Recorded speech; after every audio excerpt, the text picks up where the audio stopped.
Google's People Also Ask box appears in roughly 40 to 45% of Google searches, making it one of the most consistent sources of user intent outside of organic results. In this video, we will teach you how to extract insights from Google's People Also Ask for your AI and data projects. We begin by cloning the scraper from our GitHub repository. Head over to our blog, get the GitHub link to the Google PAA scraper. On your IDE, navigate to the version control, then proceed to select Get from Version Control.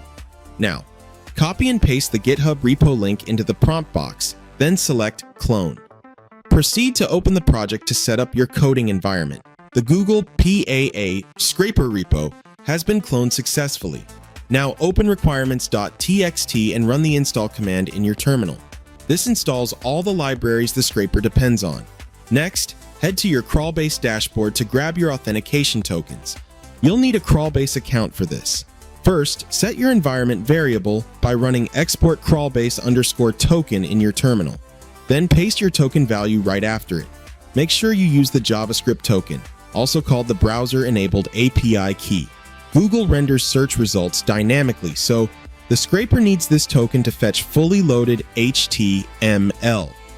Now run the script with Python main.py web scraping.